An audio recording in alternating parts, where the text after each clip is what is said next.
¿Te gustaría ser millonario? ¿Te gustaría saber los secretos de cómo viven su vida los millonarios? Hay realidades sorpresivas. Te sorprendería mucho saber cómo viven realmente los millonarios. ¿En qué punto se considera a alguien millonario? ¿Qué deberías hacer tú para ser millonario? Todas esas respuestas y muchísimas más las vamos a ver en el resumen de hoy de un libro publicado en el año 1996 llamado El millonario de al lado. Comenzamos.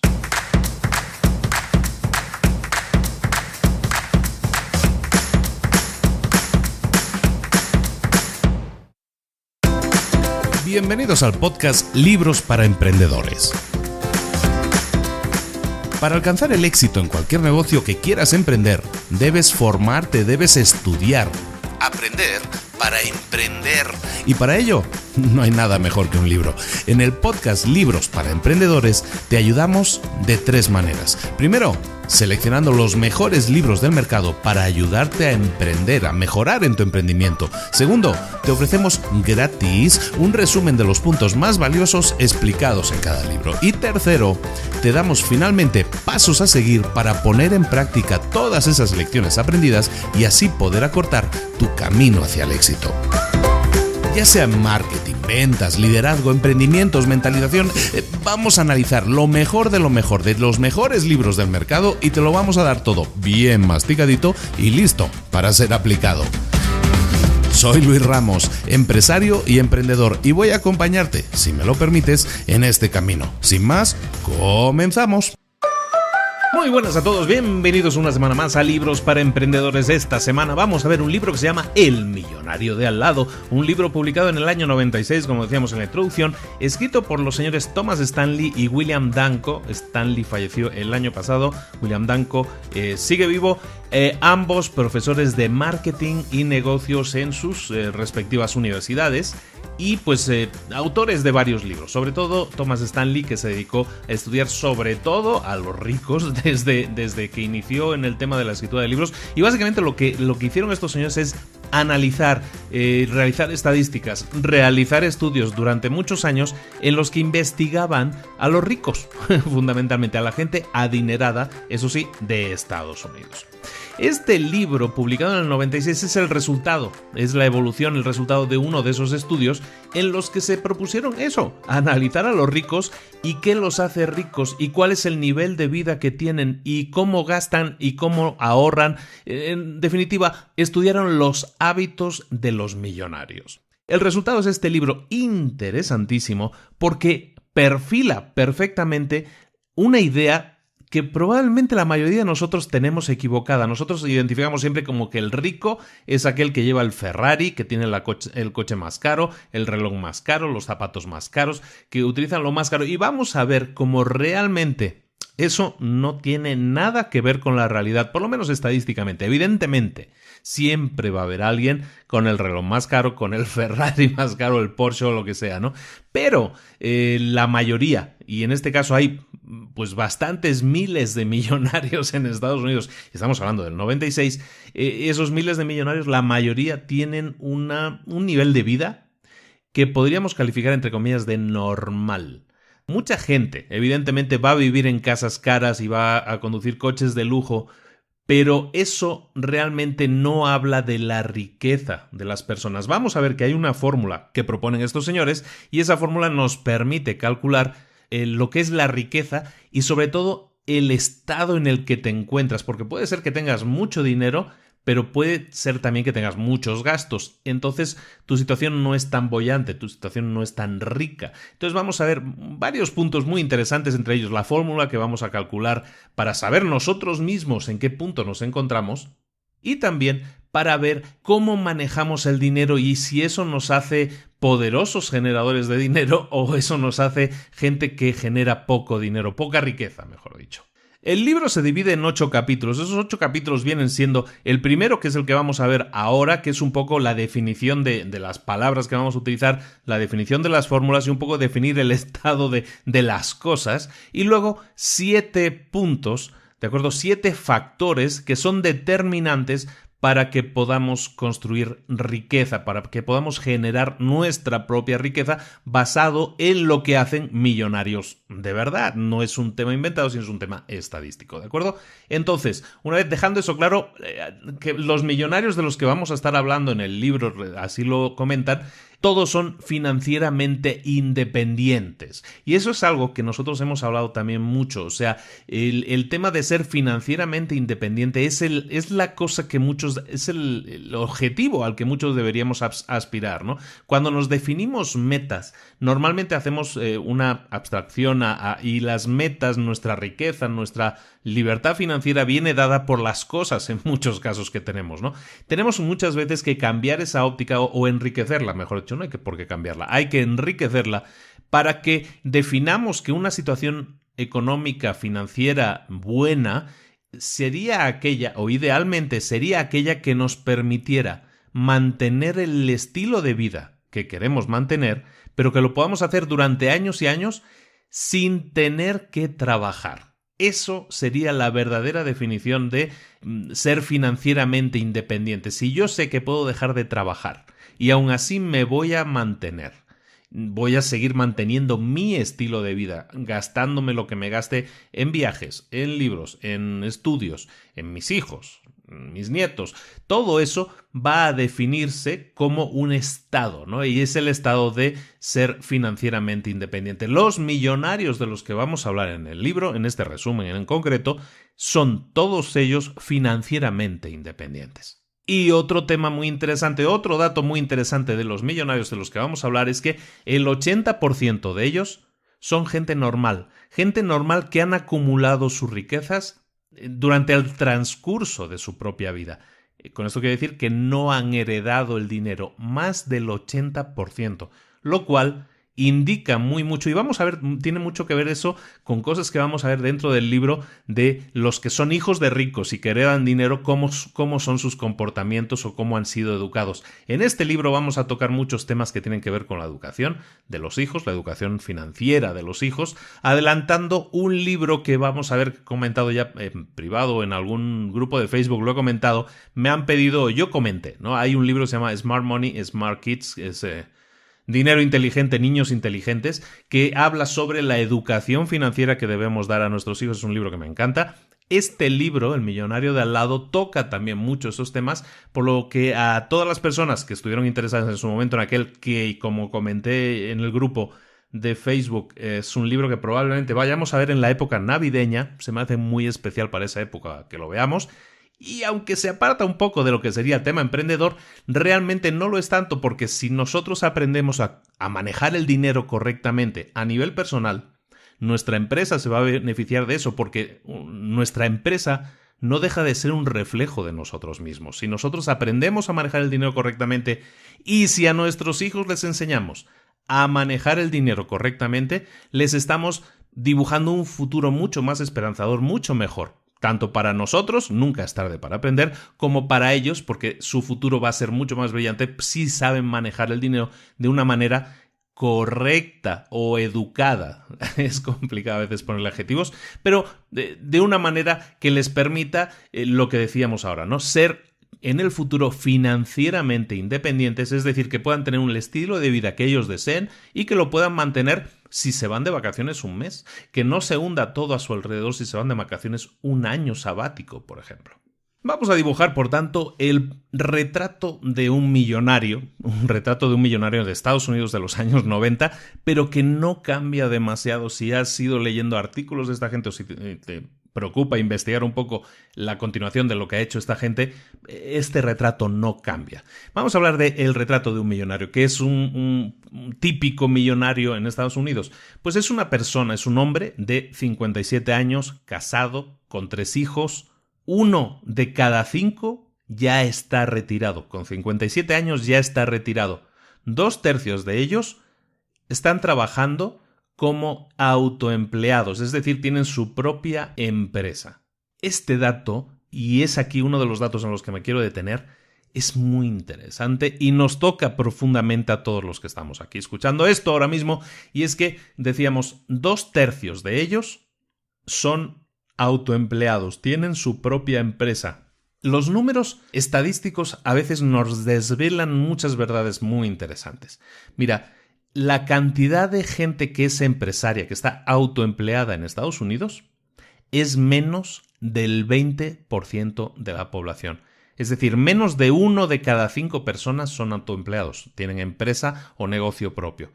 1 de cada 5. Sin embargo, la mayoría, 2/3 del total de millonarios que hay en Estados Unidos son autoempleados o empresarios. Entonces, fíjate en la comparación, solo 1 de cada 5 son autoempleados, pero 2/3 de los millonarios de ese país son todos autoempleados. ¿Qué nos dice eso? Evidentemente, algo que ya sabemos, la ruta más fácil para llegar a ser millonario pasa por ser autoempleado, pasa por tener tu propia empresa. Si eres empleado, si trabajas por cuenta ajena, es tremendamente más difícil, es decir, 4 de cada 5 personas en Estados Unidos están en esa situación.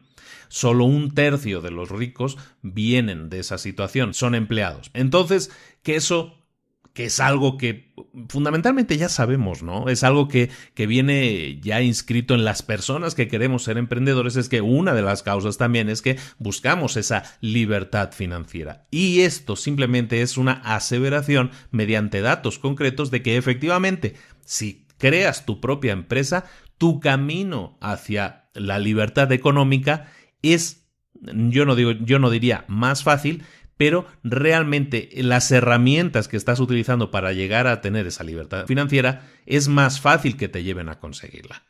Seguimos con el perfil del millonario típico de Estados Unidos. El 97% tienen casa propia, vaya sorpresa, pero lo más importante, viven en casas que tienen un precio medio de $320,000 de los años 90. No ha habido una gran variación de precios en Estados Unidos, por lo tanto son casas muy caras, $320,000. Ninguno de ellos se ha sentido nunca en desventaja por no haber recibido nunca una herencia. ¿Por qué? Porque el 80% de ellos, como comentábamos, son ricos, tienen riquezas y son riquezas conseguidas en primera generación, es decir, la han conseguido ellos mismos, ellos han generado su riqueza durante su propia vida, no ha habido ningún tipo de herencia. Y todos ellos viven por debajo de los medios de los que disponen. Este es el punto que probablemente es el más importante del libro y es que el que se trata más en profundidad, muy a detalle, y es que todos ellos tienen la capacidad para vivir muy por encima de la calidad de vida que están viviendo ahora, pero en cambio deciden vivir por debajo de la cantidad de dinero que en realidad tienen. Esto precisamente es una de las claves que les ha permitido llegar a ser millonarios.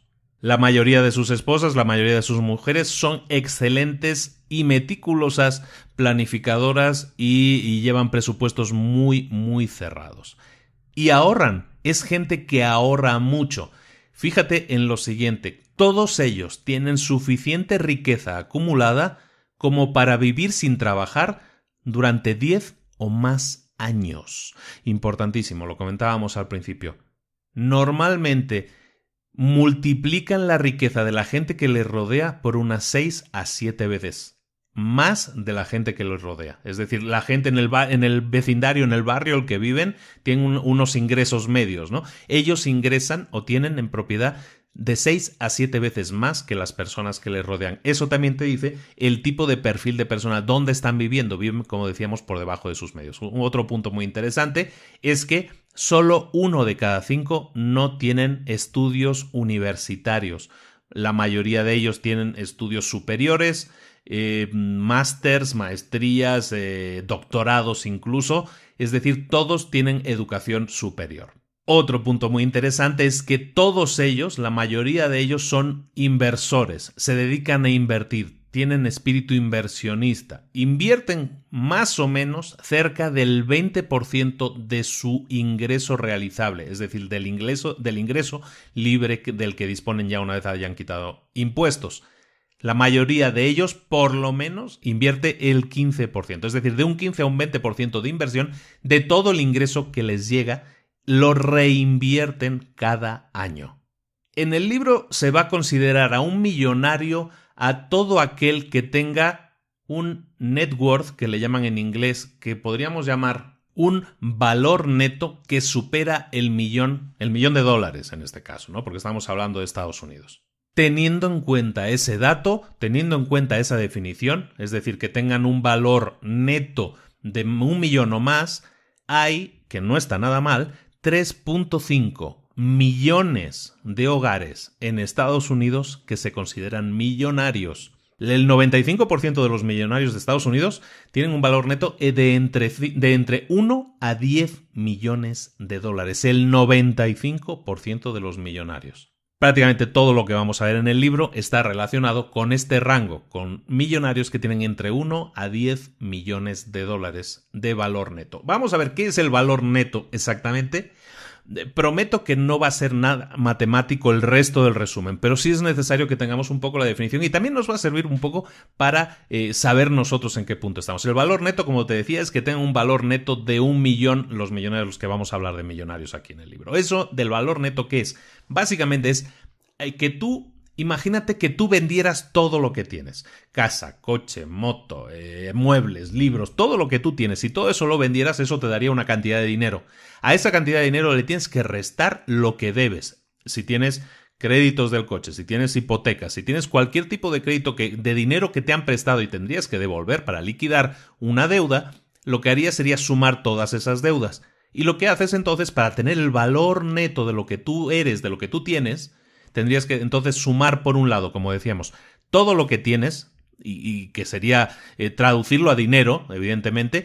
Entonces, no sé, si tú tienes casa, coche, no sé qué, todo eso sumado son, ¿cuánto? $200,000. Bueno, pues esos $200,000 son parte del activo. ¿Pero qué es lo que debes? Pues debes, a lo mejor, pues hipoteca y crédito del coche, por ejemplo. Y esos son, no sé, $80,000. Entonces, si tú tenías, por un lado, en activos 200,000, pero debes 80,000, entonces haces la resta. Y eso que te queda, el dinero que te queda, ese dinero, ese número virtual que te queda, son, en este caso, el ejemplo, son $120,000, ese es tu valor neto. Entonces, volviendo a repetir la definición de los ricos, de los millonarios, todos aquellos cuyo valor neto sea de 1 millón o más, se consideran millonarios, ¿de acuerdo? Es decir, no es que vayan a tener $1 millón en el banco, en la cuenta allí sin tocar, ¿no? O en su caja fuerte.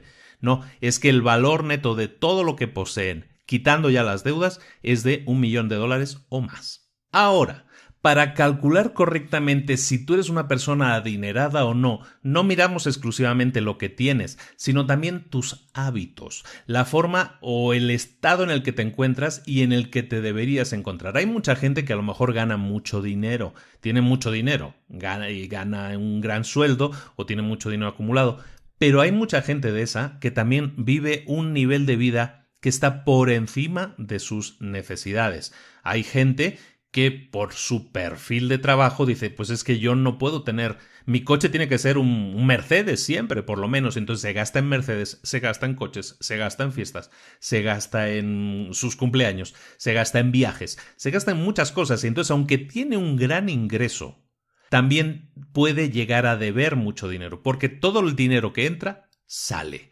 Y entonces, pues para mantener su Mercedes no lo tiene como en propiedad, sino que lo tiene en leasing o lo tiene comprado con crédito. Lo mismo con la casa, que la puede tener una casa súper grande y que vale mucho, pero que también está muy hipotecada. Entonces hay que tener cuidado con lo que consideramos ricos o con lo que a veces la gente apantalla o presenta esa pantalla de que es una persona muy adinerada. Hay mucha gente que no tiene esa cantidad de ingresos y que hace ver que sí los tiene. Y eso lo hace ver mediante el uso de objetos caros, ¿no? Coches, casas, objetos, joyería y todo eso, ¿no?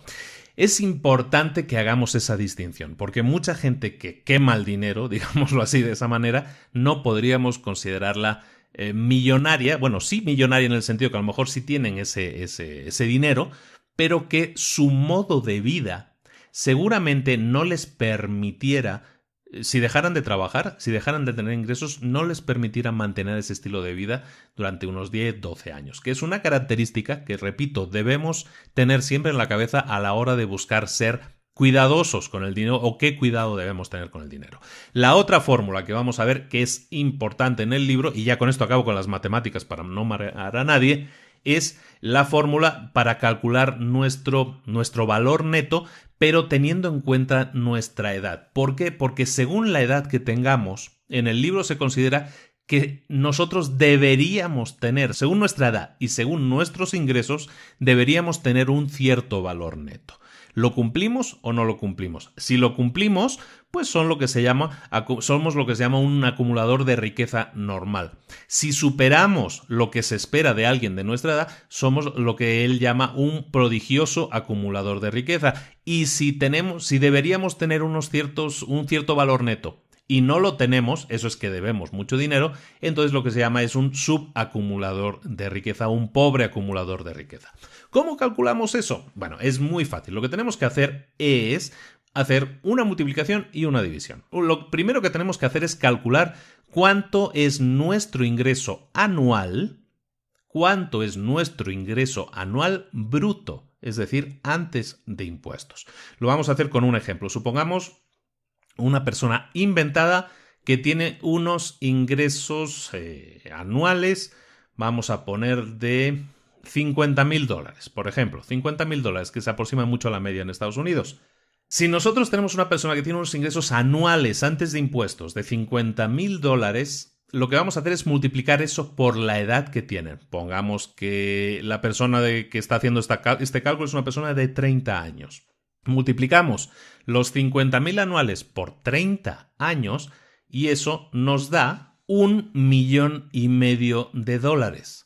Esa es la primera parte de la fórmula. Es decir, pillamos por un lado nuestra edad, 30 años, y lo multiplicamos por nuestros ingresos anuales antes de impuestos. Quedan 50,000 por 30, $1,500,000. Y a ese resultado, a ese $1,500,000, lo que hacemos es quitarle un cero. Es decir, lo dividimos entre 10. Si le quitamos un cero, el número que nos queda, ese es nuestro valor neto esperable por la edad y por los ingresos que tenemos. Es decir, en este caso, en este ejemplo, serían $150,000. ¿De acuerdo? De los ingresos anuales, repetimos, 50,000 ingresos brutos. Esta persona tiene 30 años, multiplicamos, nos da $1,500,000. Le quitamos un cero, esos son $150,000. Ese es el valor neto de una persona de 30 años que tenga $50,000 de ingreso.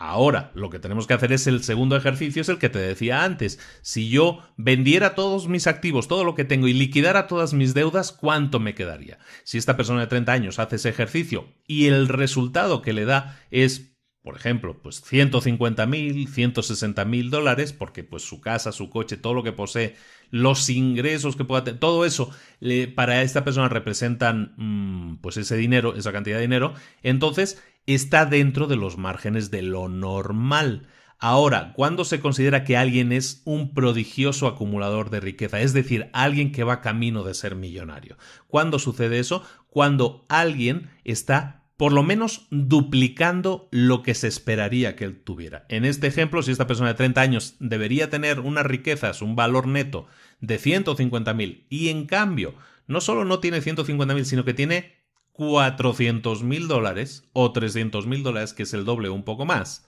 entonces esa persona es lo que se llama un prodigioso acumulador de riqueza, así le llaman en el libro, PAW.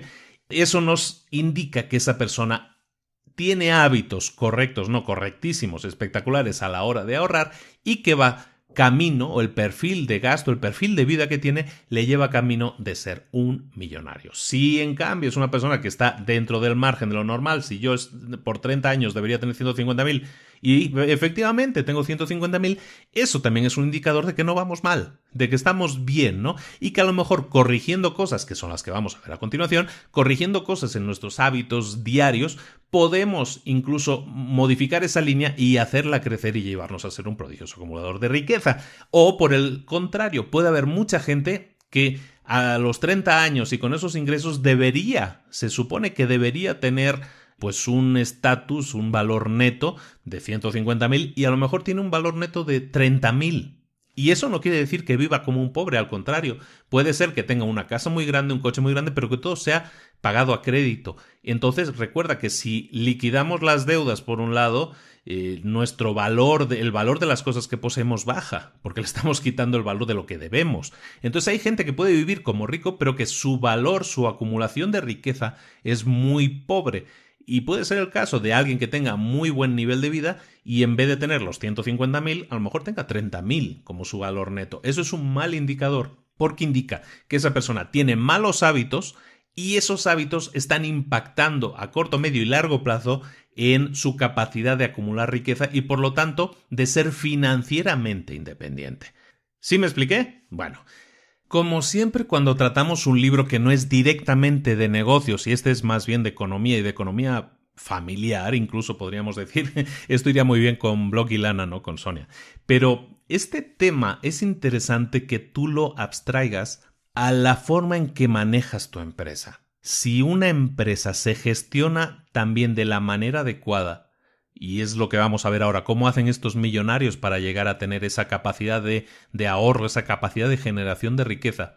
Si tú como empresario enfocas que tu empresa se comporte de la misma manera, invirtiendo en activos, teniendo muy bajas las deudas y todo eso, eso va a permitir que tu empresa también esté saneada económicamente. Una empresa saneada económicamente es una empresa que tiene muchas probabilidades de sobrevivir en un futuro. Igual que valoramos en un millonario que tenga la capacidad de, oye, si puedo estar 10 años de trabajar, puedo seguir manteniendo mi nivel de vida. Si eso lo traduces a una empresa, ¿qué significaría para una empresa decir, no, pues yo puedo tener 6 meses malos en los que puede que no tenga ni una sola venta? ¿Eso me obligaría a cerrar la empresa o no? ¿O tengo la suficiente capacidad de resistencia para seguir abiertos, seguir adelante, pasar esas vacas flacas, pasar esa mala época y subsistir? Pero para eso sin dejar de pagar, sin dejar de tener cubiertos mis gastos fijos. Evidentemente en este libro vamos a hablar de millonarios y de personas físicas, ¿no? Pero abstrae eso también a la forma en que se maneja una empresa. La forma ideal de manejar una empresa también económicamente debería ser esa. Mucha gente erróneamente entiende que una empresa, la única manera de crearse es mediante creación de deuda. Y eso no es así. Puede ser que arrancando sí haya una cantidad de socios o sí haya un préstamo de banco, pero eso siempre es un peligro, porque puede bajar tu capacidad de generación de ingresos. Todos los ingresos de tu empresa están orientados a pagar esa deuda primero. Entonces es complicada la situación. Por eso siempre yo digo que está bien que haya empresas o aceleradoras o diferentes estadios en los que uno puede ir y recibe dinero. Todo dinero tiene un costo, todo préstamo tiene un costo. Puede ser en nuestra calidad de vida, puede ser en el estrés que nos genera. Entonces, a nivel empresa es importante que tengas eso en cuenta. Vamos a ver ahora los 7 factores que identifican en general a los millonarios en Estados Unidos en el 96 y que espero que hagas este mismo ejercicio, que lo abstraigas a lo que tú eres como persona física y cómo tú te estás manejando con el dinero y que tomes de aquí buenos hábitos, buenas formas. O sea, esto es probado. La mayoría de los millonarios hacen esto y les va bien y han llegado a millonarios probablemente por estos hábitos. Son hábitos muy fáciles de incorporar a tu vida. Si lo haces o no es tu decisión. Pero que sepas que si lo haces, probablemente estás poniendo mucho más del lado de la balanza que implicaría que puedas llegar a ser rico, a ser millonario, o dejemos de lado el tema de tener $1 millón o no, $1 millón. Deja de lado eso. Puedes llegar a tener la vida que tú deseas tener, la vida que tú definas tener y poder mantener ese nivel de vida incluso cuando venga una mala época, que eso para mí es la verdadera libertad financiera. El primer factor, importantísimo, es que viven por debajo de sus posibilidades. Una característica de los ricos es la frugalidad. No compran ropa cara, no gastan en trajes caros, suelen comprar, en el libro ponen JCPenney. JCPenney es una tienda, es un macro almacén de que vende un poco de todo, pero sobre todo mucha ropa, y que no es una tienda cara. No gastan mucho en zapatos, no compran relojes caros, sus esposas, sus mujeres son contenidas con el tema de los gastos. La mayoría de ellos compran cosas, si puede ser en subastas o compran en remates inmobiliarios o en remates de cosas de gente. Hay mucha gente que a veces va muy apurada y vende cosas por debajo de su valor. Y estas personas, los millonarios, son precisamente gentes que se aprovechan de esos remates, de esas subastas, en un porcentaje muy alto, en 1 de cada 3 casos. Operan, esto es importantísimo, en base a un presupuesto anual. Saben exactamente lo que se van a gastar en ropa, en la comida, en la casa. Tienen pocas tarjetas de crédito. tienen los objetivos muy claramente definidos para días, semanas, meses, años. Tienen un plan de vida.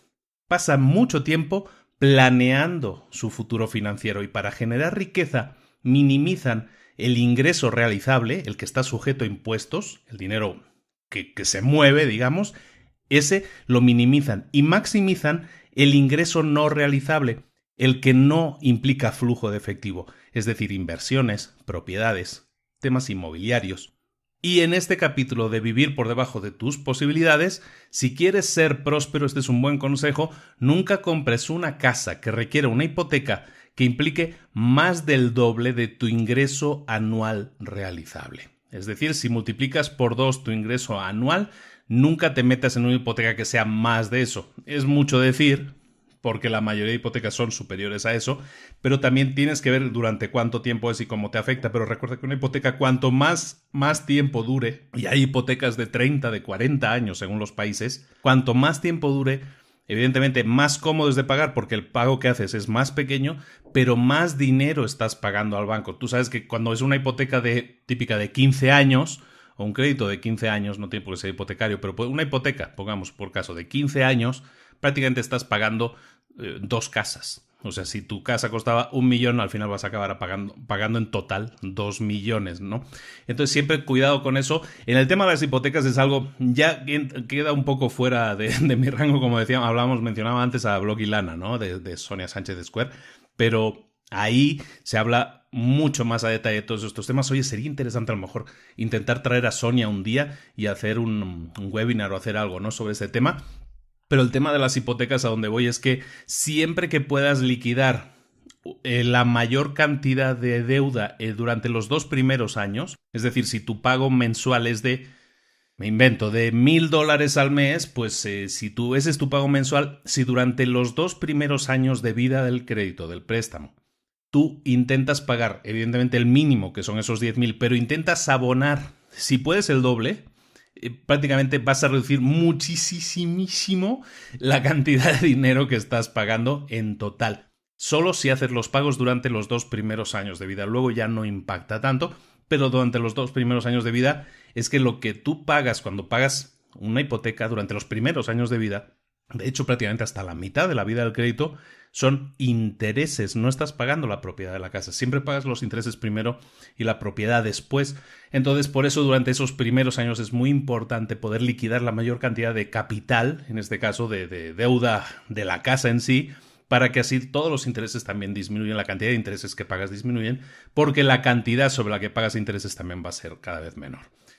Nos salíamos un poco del tema, pero eso se me vino a la cabeza y digo, lo tengo que decir también. Bueno, primer punto, viven por debajo de sus posibilidades. Segundo punto, distribuyen su tiempo, su energía y su dinero eficientemente en maneras que conducen a construir riqueza. Distribuyen su tiempo, energía y dinero eficientemente.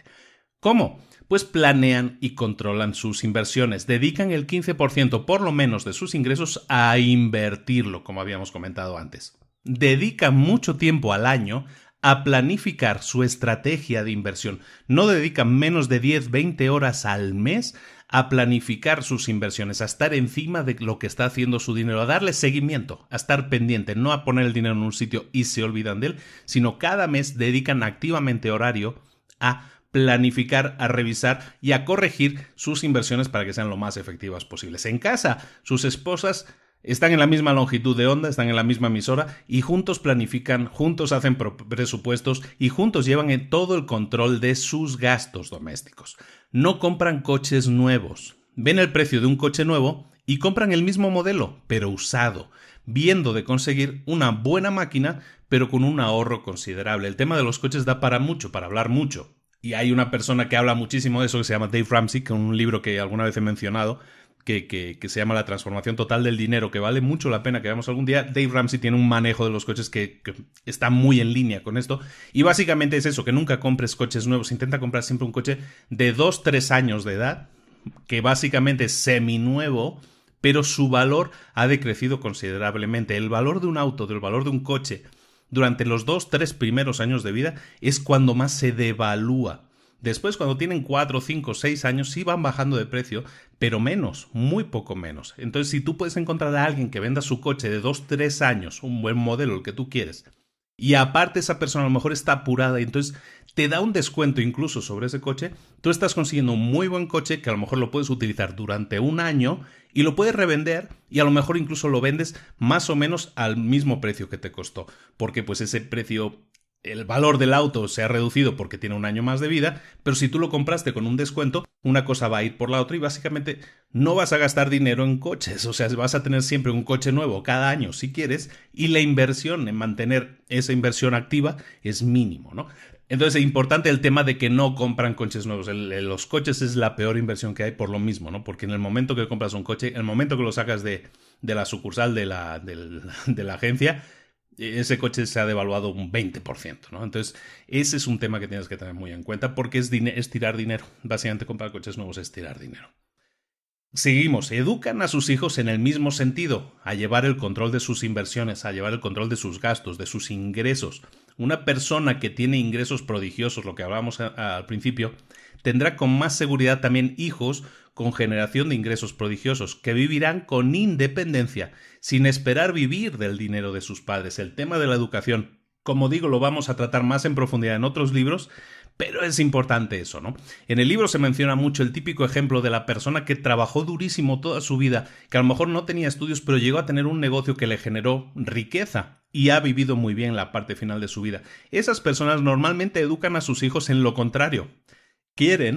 Iba a decir queremos, y yo creo que todos somos un poco culpables de eso, queremos que nuestros hijos lo tengan más fácil de lo que nosotros lo tuvimos. Pero con ese pensamiento, lo que estamos evitando es que nuestros hijos aprendan lo que a nosotros nos ha hecho exitosos. Si a nosotros nos ha hecho exitosos el trabajo duro, la constancia, el trabajar un poco cada día en alcanzar nuestras metas, pretendemos que nuestros hijos no tengan esa experiencia. Pretendemos que nuestros hijos ahora sí tengan educación superior y luego un máster y luego un doctorado y que no entren hasta el mercado laboral hasta que tengan 30 años, ¿no? Y de esa manera no hayan tenido experiencia laboral alguna.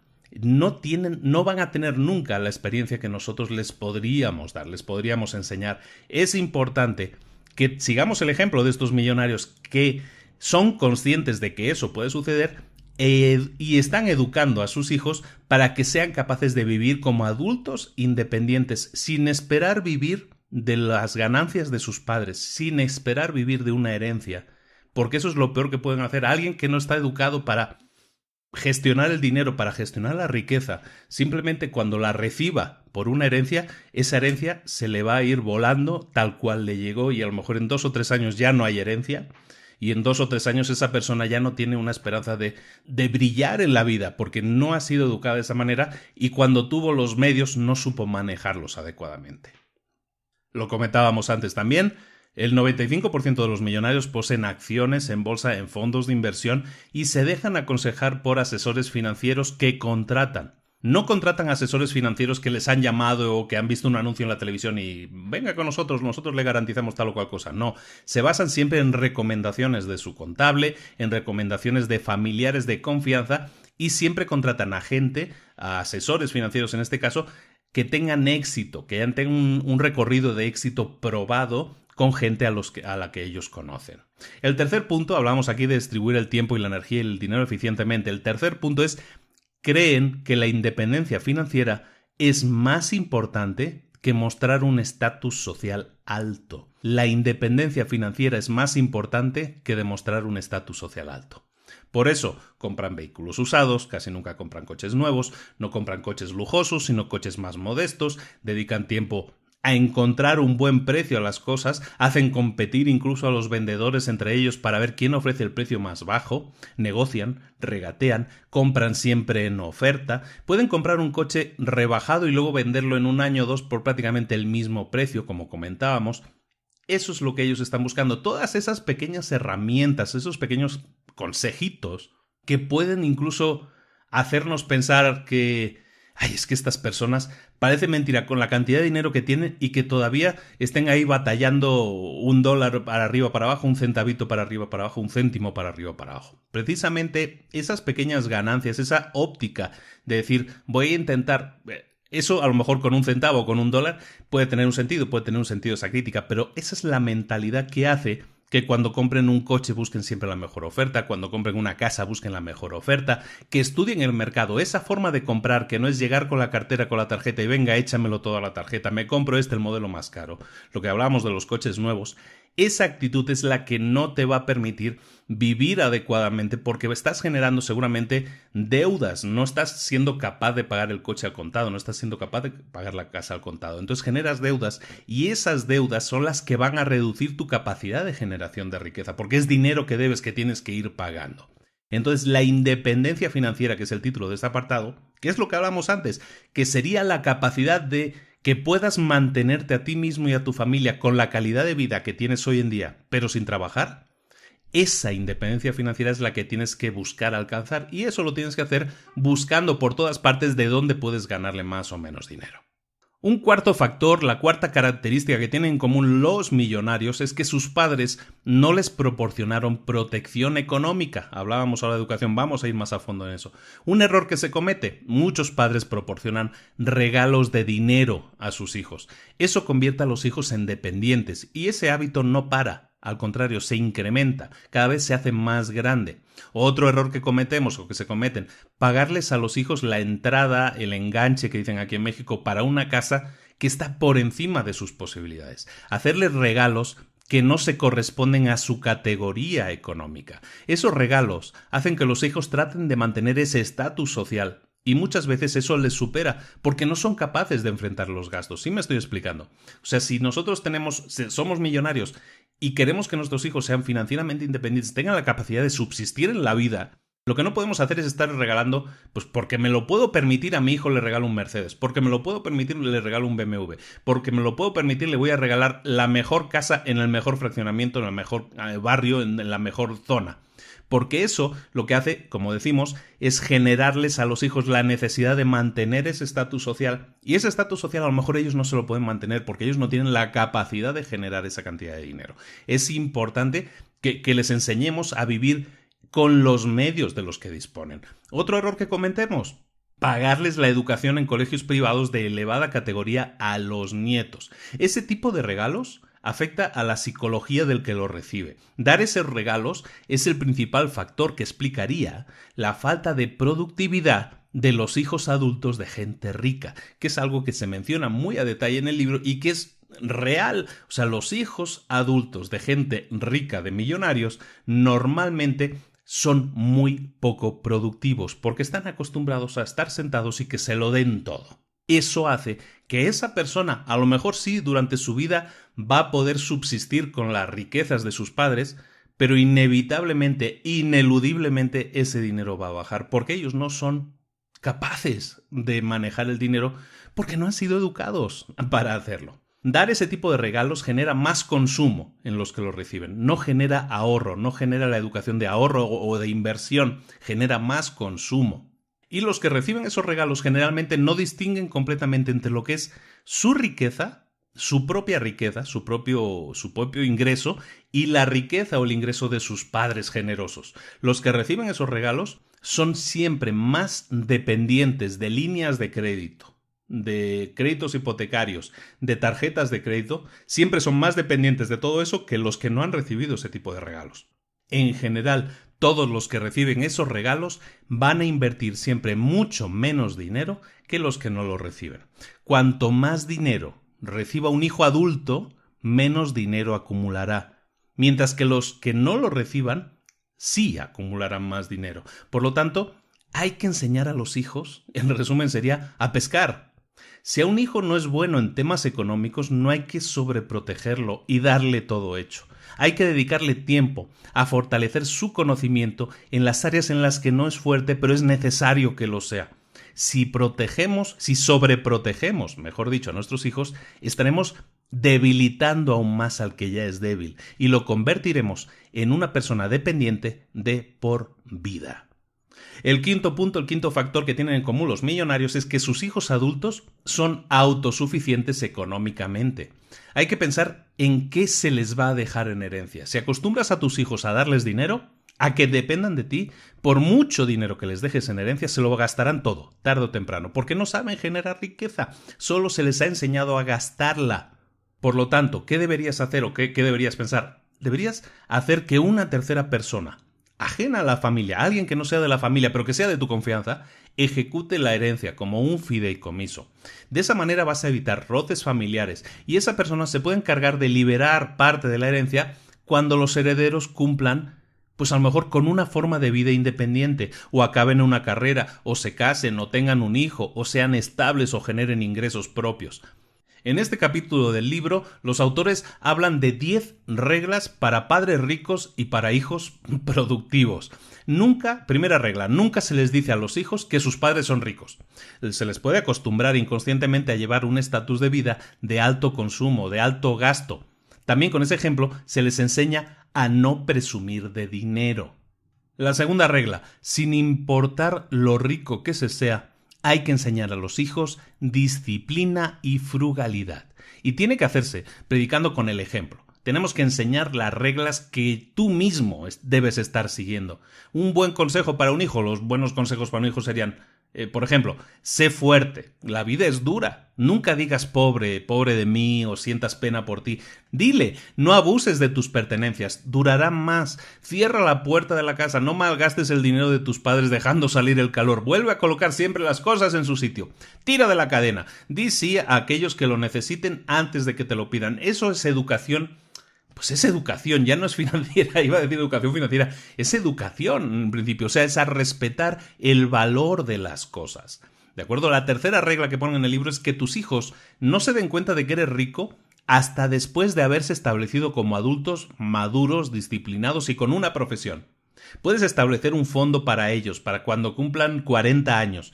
No les regales dinero, que no sean consumistas, si quieren algo, que consigan una buena parte del costo ellos mismos. Y esto me trae a la memoria, hablamos antes de Dave Ramsey, lo mencionaba.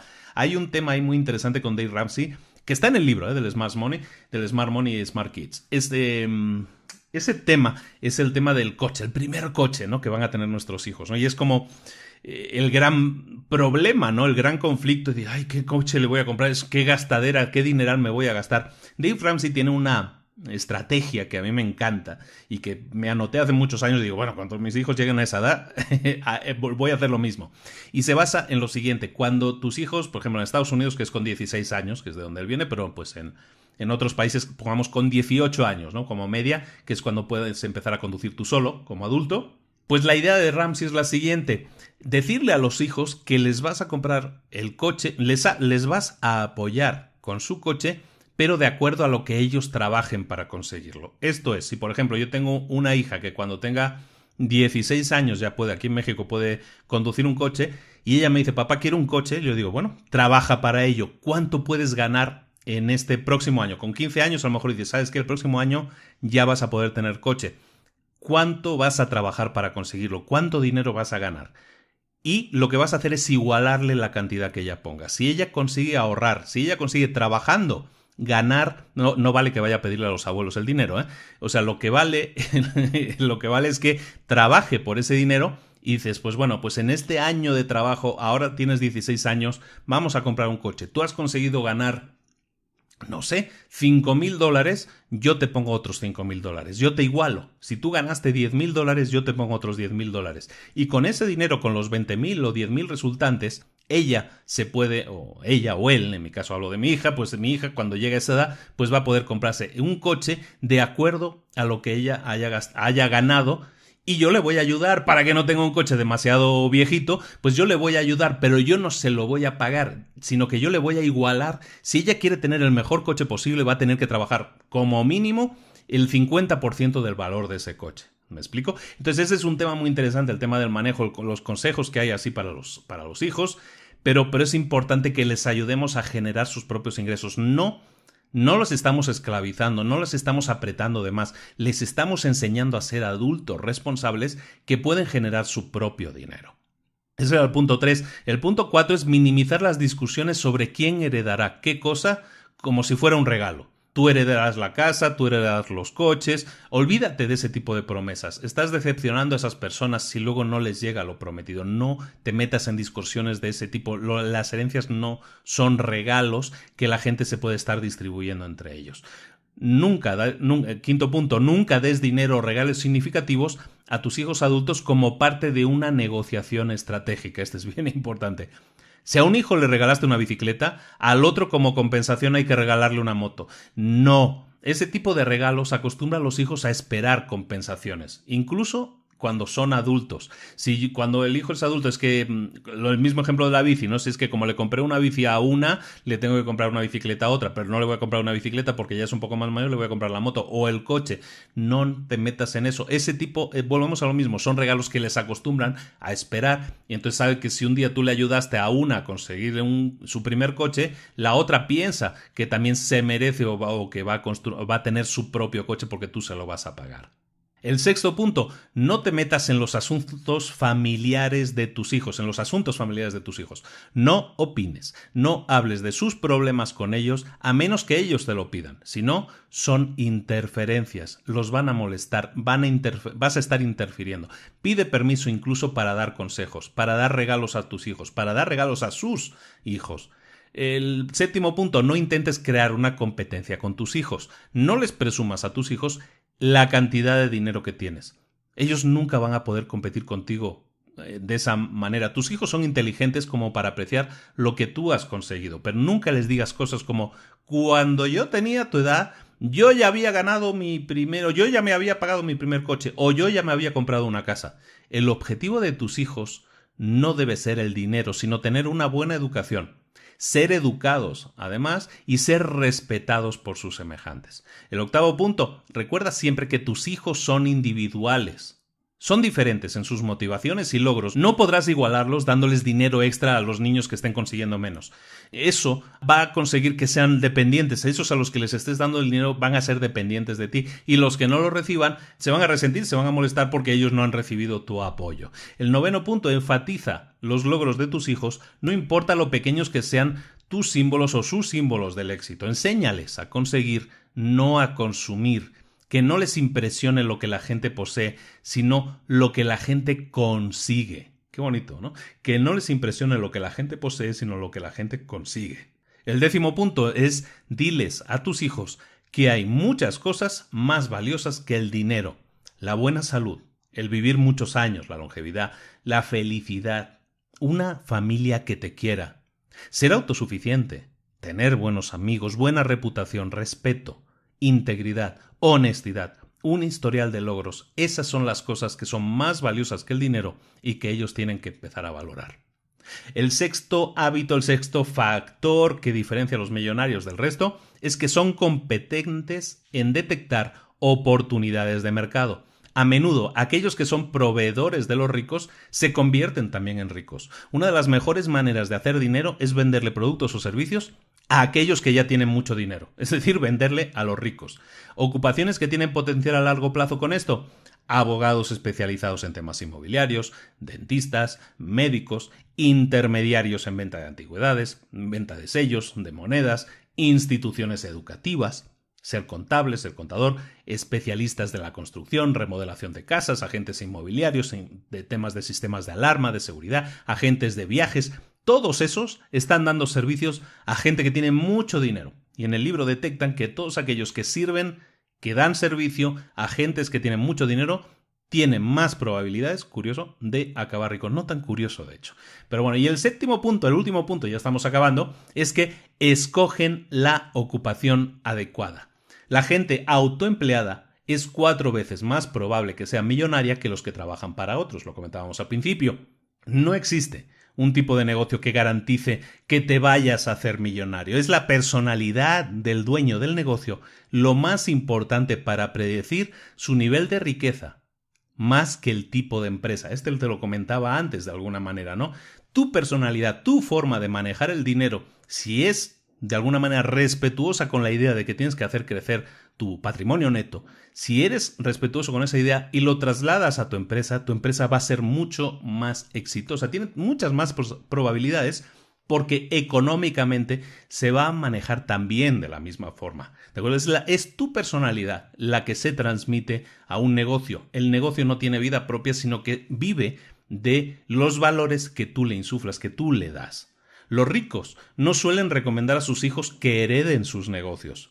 Le recomendarán que sean autoempleados, pero en profesiones como arquitectos, abogados, ingenieros, contables, lo que estábamos comentando. Y los ricos normalmente no poseen empresas glamurosas, sino empresas aburridas, empresas de recambios, de casas prefabricadas, materiales de construcción, tiendas de electrónica, son dentistas, a lo mejor tienen boleras o boliches, hacen cajas. No existe una receta mágica, no existe, es que todos los dentistas son millonarios, no, pero toda o sea, al final, la forma en que enfocas tu forma de trabajar, tu forma de vivir, se transforma también, se transfiere también a tu empresa y a la forma en que tu empresa se comporta económicamente. Es importante.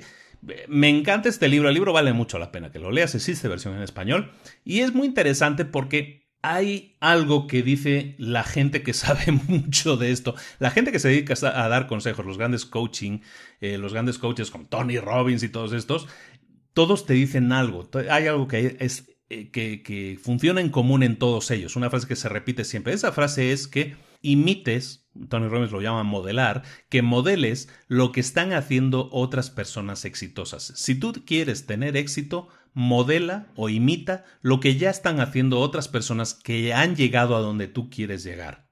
Si lo haces de esa manera, vas a tener más posibilidades de tener éxito. ¿Por qué? Pues es muy simple, porque ellos te están enseñando el camino que ellos han recorrido. Si ellos tuvieron que hacer X cosa para llegar a donde están, hazlo tú también. Es mucho más fácil hacer eso, imitar, modelar, hacer lo que otros han hecho, es decir, pisar el mismo camino que otros han pisado, que no intentar abrir tu propio camino a base de prueba y error. Y eso es algo que yo personalmente me ha costado muchos años de trabajo, muchos años perdidos, incluso podríamos decir, en el sentido de que no he llegado a donde estaba hasta mucho después, pero es que es así.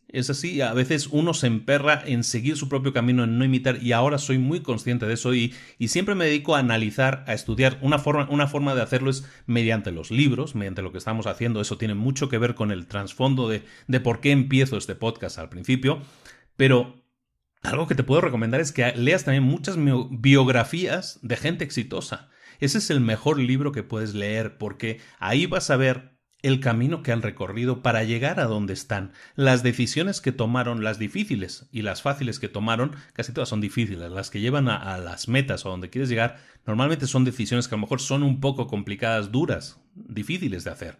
Esas decisiones tú las puedes aprender de gente que ya las tomó y absorber esa idea, absorber ese enfoque de la vida para intentar ser mejor, para intentar llegar tú también a tus metas. Este es un libro en el que estadísticamente lo que estamos hablando es de ricos, de millonarios, según un determinado baremo. Pero es importante, como hablábamos aquí al final, en los 10 mandamientos, ¿no?, que estamos hablando aquí de los padres y los hijos, y lo voy a repetir. Dile a tus hijos, pero dile a ti mismo, a tu mente y a tus hijos también, que hay muchas cosas más valiosas que el dinero, la buena salud, la longevidad, la felicidad, una familia que te quiere, ser autosuficiente, tener buenos amigos, buena reputación, respeto, integridad, honestidad y un historial de logros conseguidos. Esa es la mejor herencia que le puedes dejar a tus hijos, la mejor educación que le puedes dejar a tus hijos y es la mejor forma en la que te puedes manejar en la vida. Esa es la opinión mía y espero que muchos la compartan. Yo creo que es una visión constructiva de la vida, generosa con los demás y también de alguna manera siendo un ejemplo para los que más quieres, ¿no? Y aprender lo que yo he aprendido y transmitírselo a mis hijos, ¿no? Y eso intento, ¿no? Incluso lo comentábamos un día en el grupo privado de retos. Había puesto ahí una foto de mis hijas que con 5 y 3 años ya habían puesto su puesto para vender dulces, ¿no? Y estaban vendiendo dulces y ganaron ahí su dinerito y tal. Perfecto, me parece muy bien. Están aprendiendo el valor del dinero, ni siquiera saben contar todavía las monedas, no saben si es de 1, de 2 o de 5. Pero sí saben definir ya los precios, sí saben que tienen que ser emprendedoras y que si ponen algo a la venta van a obtener una recompensa, ¿no? Saben un poco, a su nivel, cómo empieza a funcionar esto. Y no pretendo ponerme como ejemplo de nada en absoluto y espero que no se entienda así. Pero es necesario que nuestros hijos tengan ese tipo de educación, que no se da en las escuelas, repito. Por eso existimos nosotros, ¿no? En el podcast de Libros para Emprendedores es para darte conocimientos que no se dan en las escuelas. Este libro trata muchos temas que tienen que ver con la educación de nuestros hijos, con el futuro, pero absórbelo también como educación tuya. Nosotros tenemos mucho que aprender. De todas estas personas exitosas, yo no estoy en su categoría todavía, pero quiero estarlo. Entonces aprendo de ellos día a día de la mejor manera de comportarme y mi consejo es que tú hagas lo mismo. Eso es todo. Hoy fue un poquito más corto, ya nos estamos acostumbrando a los de hora y pico y nos quedamos en la horita. Perfecto. El millonario de al lado, un libro del año 96 de Thomas Stanley y de William Danko, y que te recomiendo como siempre mucho que leas. Es un libro escogido con mucho cariño, lo leí hace unos años. Tengo aquí mi resumen, he hecho mis notas, no tanto un resumen como unas notas, que son las que he estado revisando para hacer el podcast. Espero que te haya gustado mucho. Como todos los libros que estamos metiendo últimamente, en todos ellos hay ideas que tienes que madurar, que tienes que pensar y que tienes que poner en práctica. Tienes que pasar a la acción y si escuchaste algo interesante y que tiene sentido para ti, ponlo en práctica. ¿Qué puedes perder? Yo creo que nada, al contrario, te estamos hablando de gente exitosa y de las cosas que hacen para llegar a ser exitosos. Haz lo mismo. Se me hace el mejor consejo que te puedo dar. Y sin más, me despido. Luis Ramos, te mando un saludo muy grande. La próxima semana nos vemos con otro libro para emprendedores. Un momento, quería dar un saludo a Argentina, que me han dicho, te escuchamos mucho de Argentina. Lo sé, de Argentina, de Chile, de Ecuador, de Colombia, de Paraguay. Un saludo a todos, que normalmente no lo hago, pero pues ahí están y me siguen y cada día más. Este mes ha sido el mejor mes, el mes de septiembre, que recién terminó. Ha sido el mejor mes para el podcast en muchos aspectos, ¿no? Pero sobre todo en el que seguimos creciendo en volumen. Este septiembre, curiosamente, hubo una semana que yo no pude grabar. Entonces, el mes de septiembre hubo un capítulo menos de los que podía haber habido. Pero, sin embargo, hemos crecido en casi 20.000 o 25.000 descargas más. Estamos prácticamente, cada capítulo lo escuchan de entre 15 y 18.000 personas, que es una locura para mí, yo aquí sentado y grabando esto y pensar que hay pues un estadio de baloncesto completo escuchándome, como que da un poco de vértigo, pero que lo agradezco muchísimo, evidentemente. Lo hago, como siempre digo, para que la audiencia crezca y cada vez más personas se beneficien. Ahora es un estadio de baloncesto. Espero que lleguemos a llenar un Maracaná entero de oyentes del programa. Ojalá y así sea. Y hemos llegado también a los 20.000 seguidores en la página de Facebook. Pasamos de 1.500 en la página privada de Retos para Emprendedores. Todos son buenas noticias. Fue mi cumpleaños ayer, entonces estoy muy contento. Muchas gracias a todos por los mensajes. Un abrazo muy fuerte. Seguimos al pie del cañón, creando cosas nuevas. Viene un fin de año fortísimo, con muchas novedades y todo orientado. Sí va a haber cursos, sí va a haber charlas, pero también va a haber muchísimo más contenido gratuito vía correo electrónico. Vamos a empezar a grabar vídeos, vamos a grabar webinars gratuitos en los que, y desde aquí hago la convocatoria, lo he hecho en el grupo privado, pero también lo hago aquí, ya aprovecho. Y si tú eres una persona que consideras que eres experta o que dominas mucho una materia, y una materia no tiene que ser una materia muy compleja, a lo mejor es un sistema, una táctica que tú utilizas, si crees que es algo que se lo podrías explicar a la gente del grupo y les beneficiaría, porque es algo que pueden aprovechar todos, contáctame, envíame un correo electrónico, contáctame en privado por la página de Libros para Emprendedores. Encuentra la manera de hacerlo, hay muchas. Puedes enviar por mail a luis@librosparaemprendedores.net, un mensaje privado en la página de Libros para Emprendedores, como tú quieras.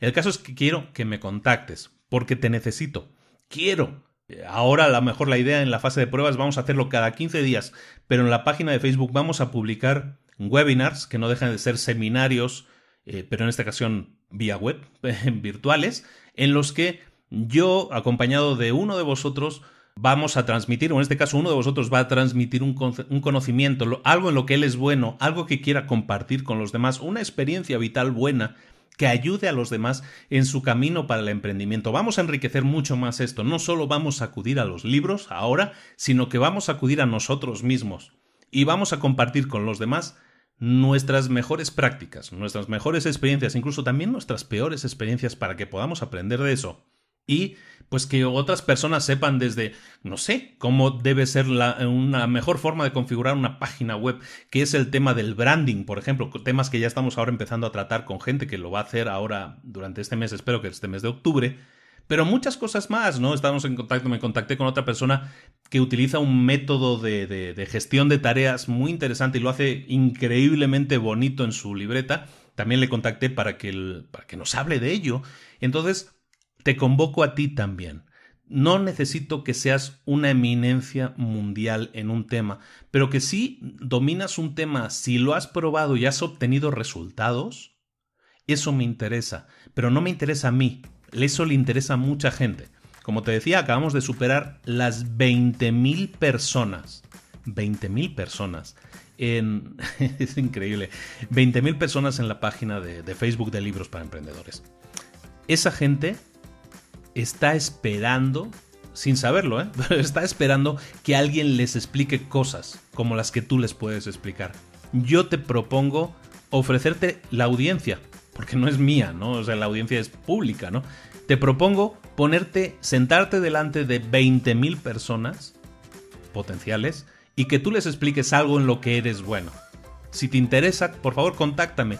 Vamos a hacer de esto algo periódico. Te digo, vamos a empezar con 15 días, pero mi idea es que sea todas las semanas. Que podamos llegar a tener cada año 50, 52 webinars en los que estemos explicando cosas que sean útiles para los demás. Eso, sumado a los 50 libros anuales que vamos a estar revisando de media, son 100 opciones de obtener información gratis para toda esa gente. Dime, bueno, a mí se me hace súper interesante. Yo es algo que me encanta. Yo algo hasta lo que pagaría por verlo, ¿no? Que alguien me dé una clase cada semana y con cosas probadas y que funcionen. Pues te necesito a ti, que eres experto en lo que tú sabes hacer mejor que nadie, para sentarte a mi lado y para ponerte delante de toda esta audiencia y que los enriquezcas con tu información. Si te interesa, como te digo, me contactas.